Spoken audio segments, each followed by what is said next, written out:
Hello, and welcome to Legislative Report. I'm State Representative Bryan Cutler of the 100th District in Southern Lancaster County.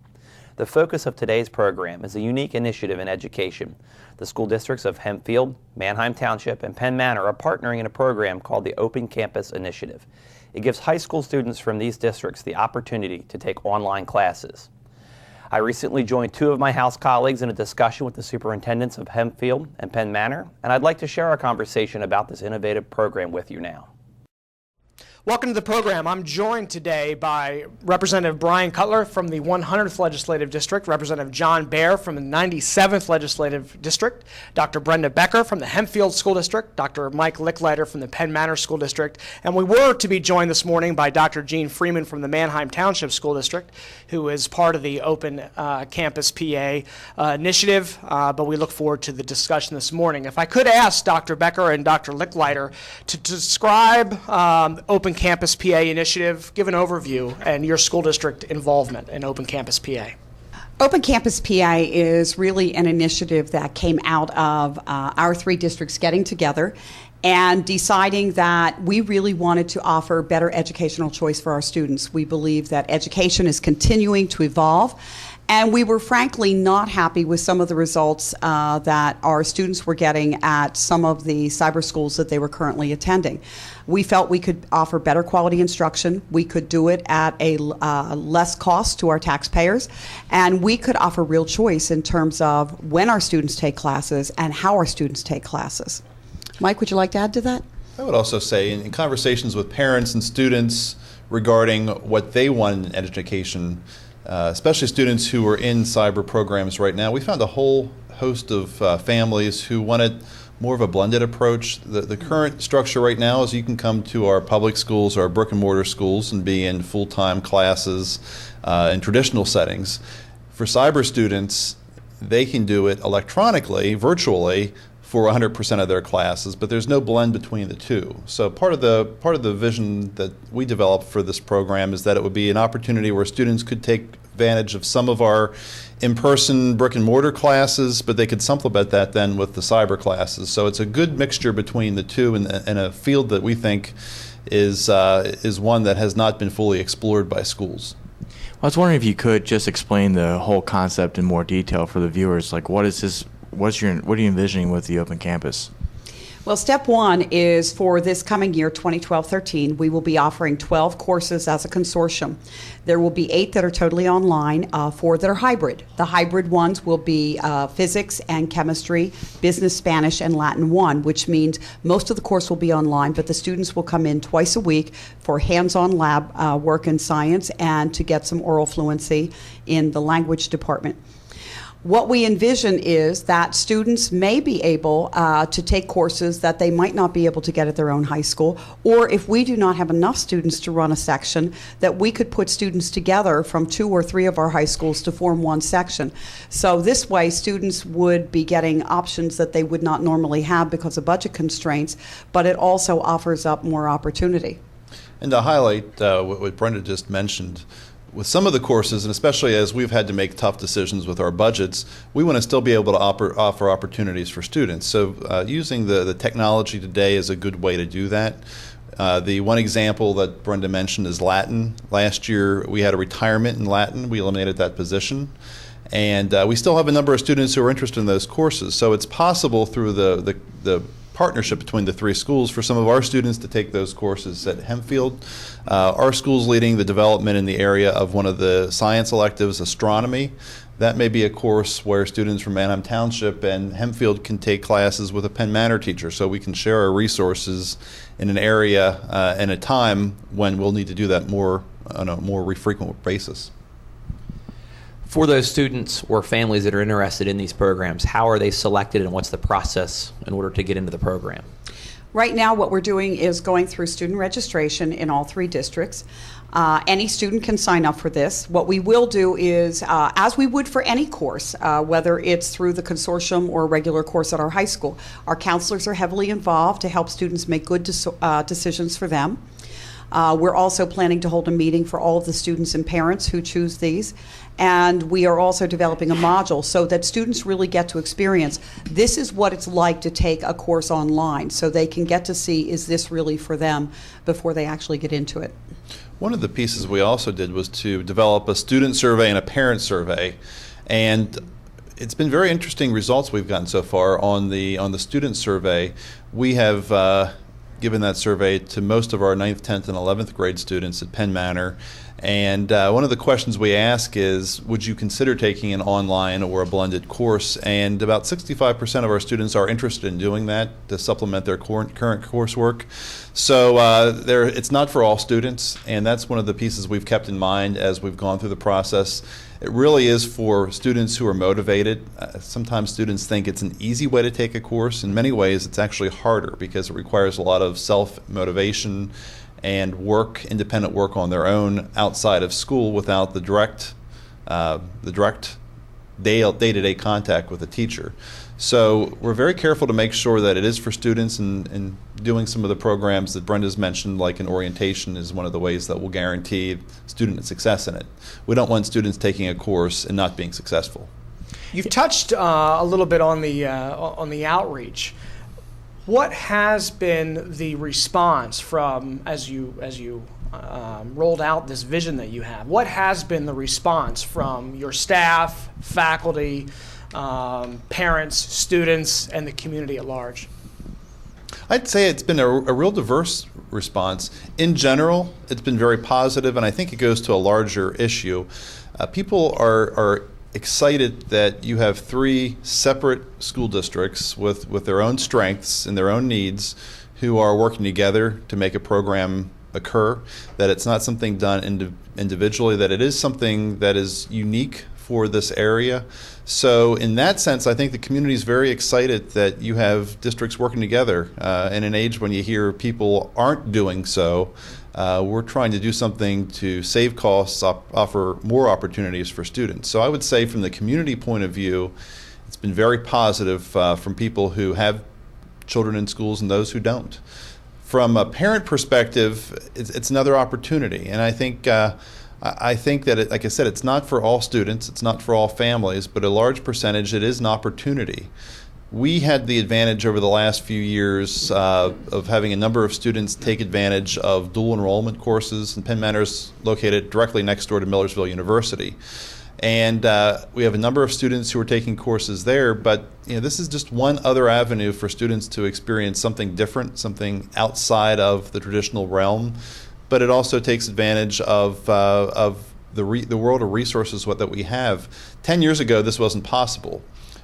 Dr. Freeman's not with us this morning, but Manheim Township was one of the early adopters of virtual courses that they started developing 10 years ago. But even in those 10 years, the program has changed a lot, which is one of the reasons they were interested in taking advantage of this and redeveloping some of the courses they already have developed.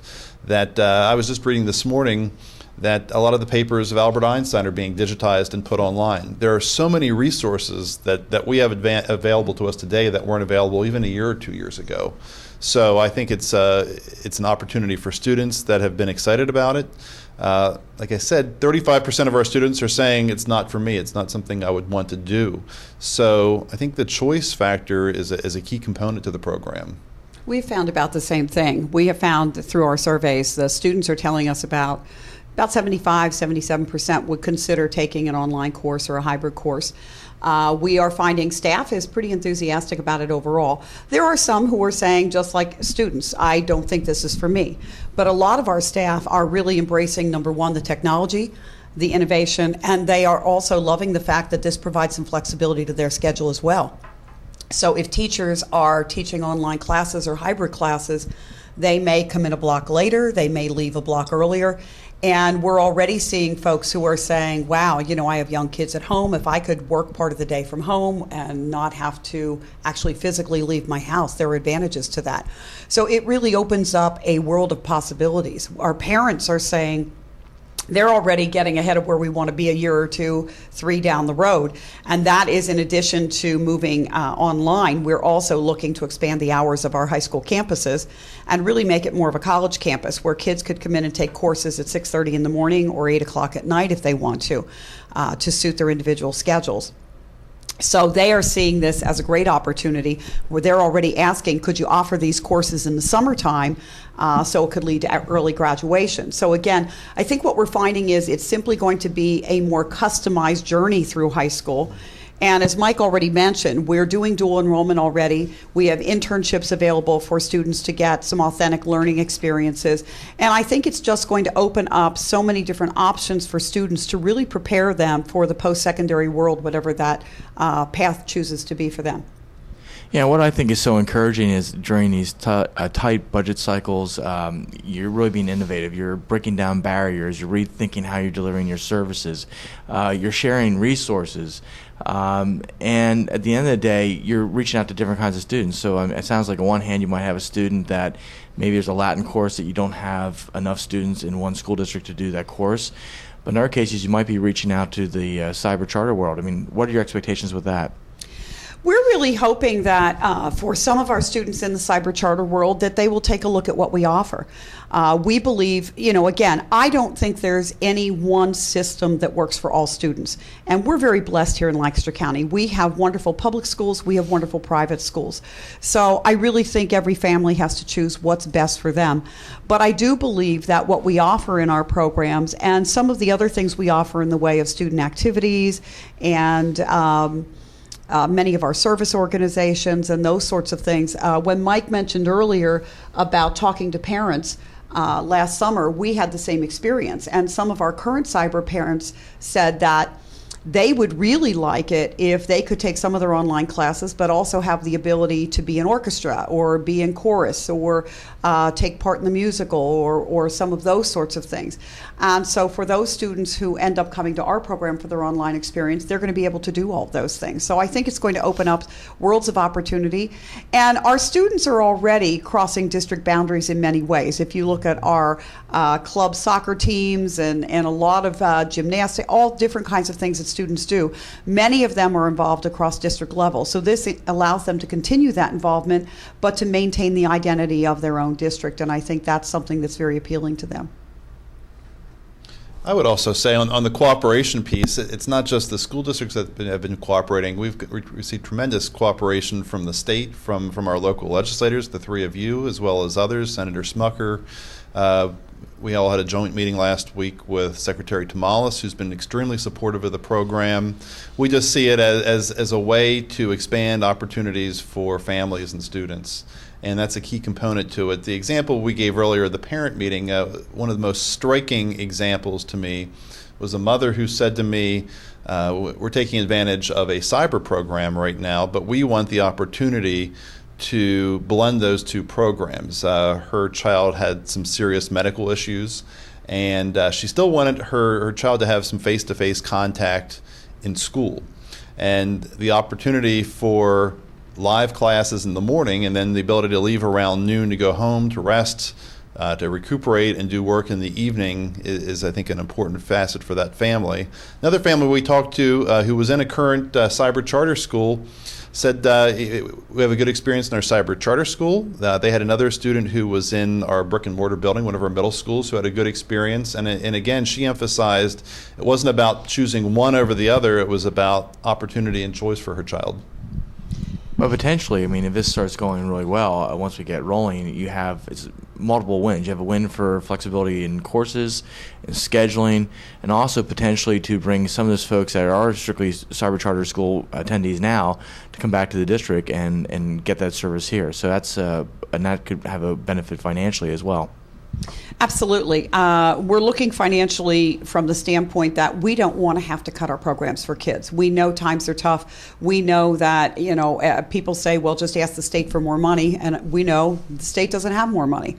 So we have to look at doing things differently. And we've always believed here among our superintendents locally that although challenges are sometimes tough to deal with, challenges represent opportunities.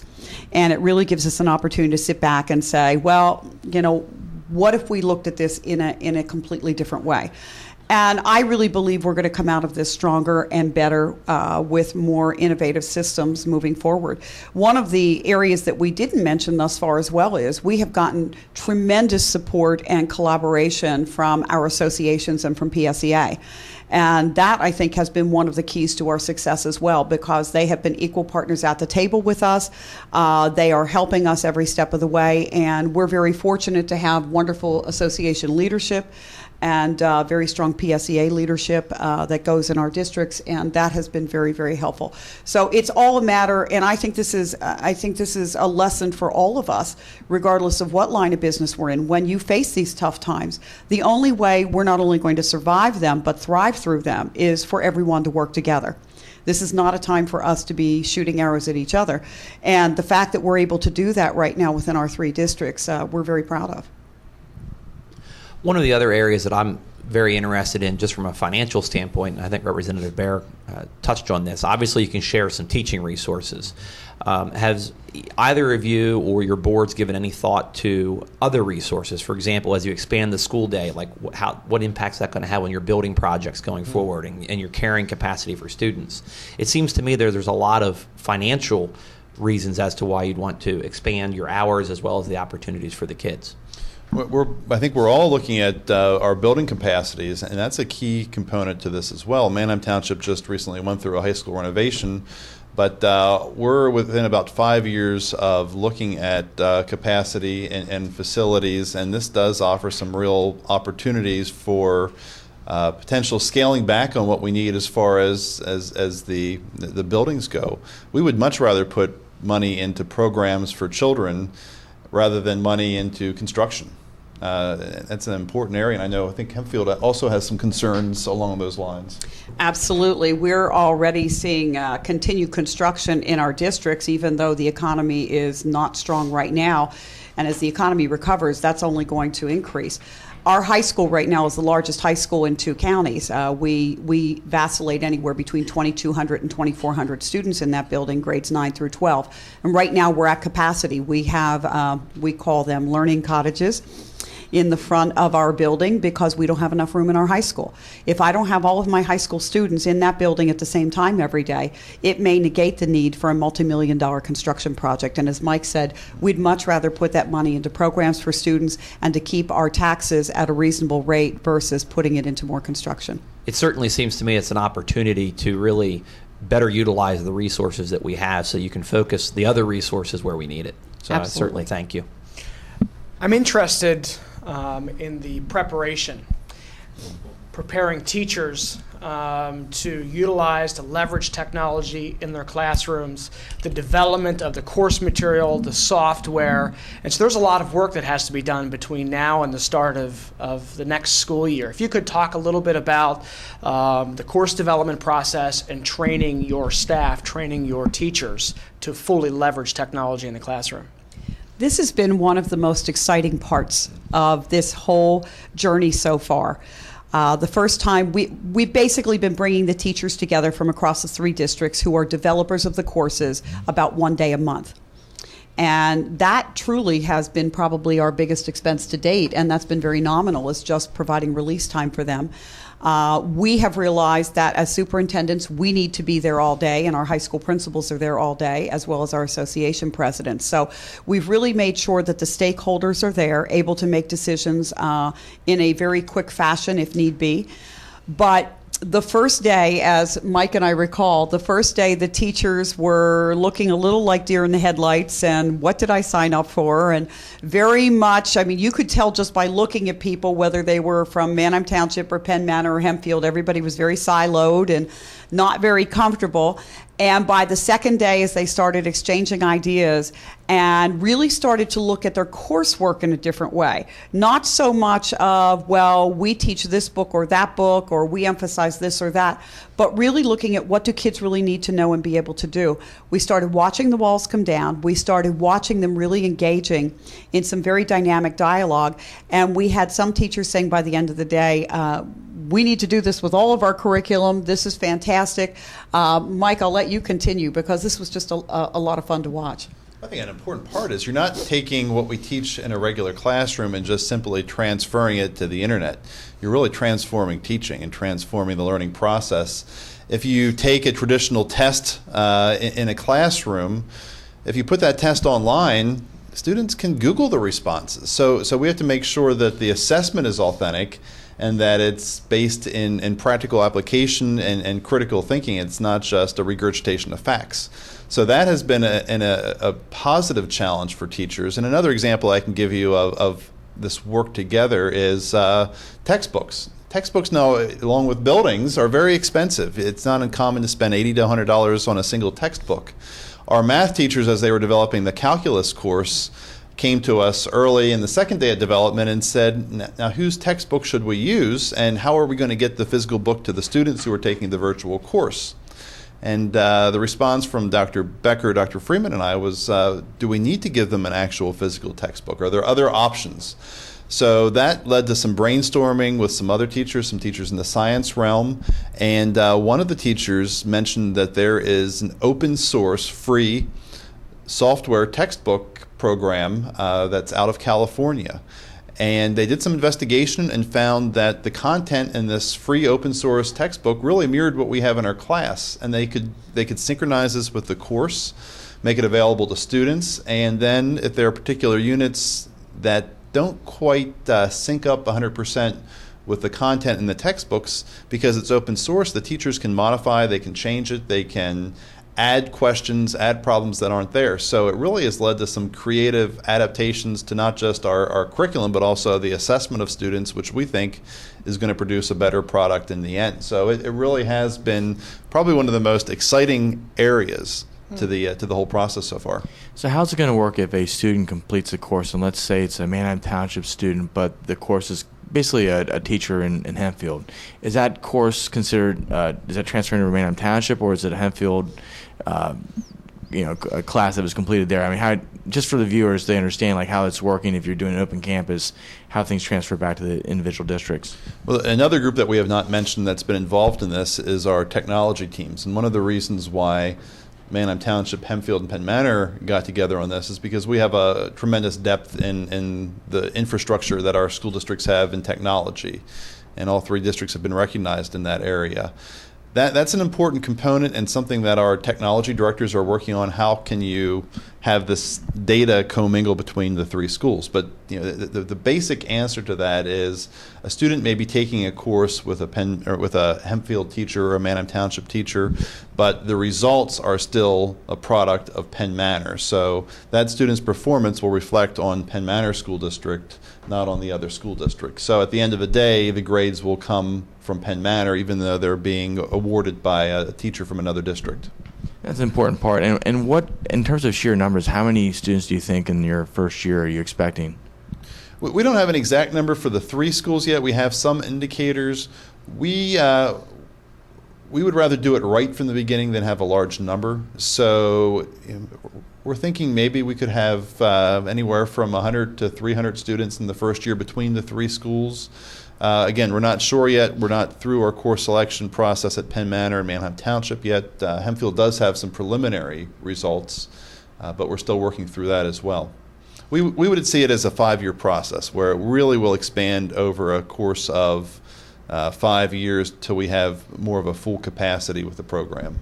One of the other things that we're doing is we're trying very hard to document the journey that we're on, so that we can show what we've done that works, what we've done that we would do differently if we were doing it over again, because we really believe we're developing a model that can be replicated throughout the state. And we want to make sure that as we are chronicling what we have accomplished, that we can share that wisdom that we are getting along the way with others down the road. I think that's important to not just collaborate here within the county, and obviously I think you kind of allude to this by virtue of your name. It's not Open Campus Lancaster County, it's Open Campus PA. And as a policymaker, one of the things that excites me is the fact that we literally could have hundreds of experiments going on at each school district on how to best deliver education for the students. And you have hit on some of the issues that you've overcome, the idea of the silos regarding the teaching profession. Well, I go to this school and you're from this district, and you've rather successfully broached that area.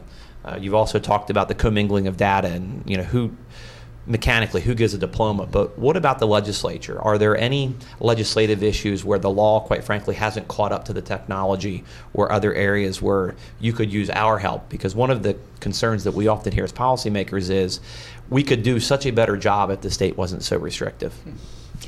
I think we're still discovering a lot of those along the way, but some of the things that came to mind were, for example, one of the great things about doing this is it will offer students the opportunity to graduate early. They can take extra courses at different times if they want as we move along with this, but right now the state requires that students cannot graduate early. They are not allowed to officially graduate until their class graduates. Or things such as the 180-day attendance requirement. What does that look like in electronic sort of fashion? Does that mean, do we count one course as so many hours? We're looking at things like average daily membership. How does that figure in for the state as we have students taking courses across district lines?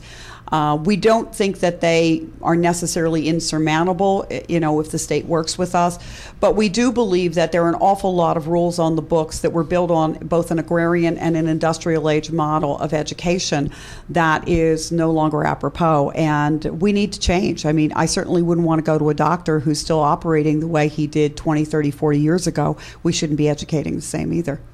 I think what we really need is just a commitment for an open mind, and as we have problems that we can come to the legislature and also to the Department of Education and say, we've encountered a problem here, can you help us out? And through some help with perhaps a demonstration project that would allow us to do that on a regular basis, that may be one way that that our local legislators can help us out.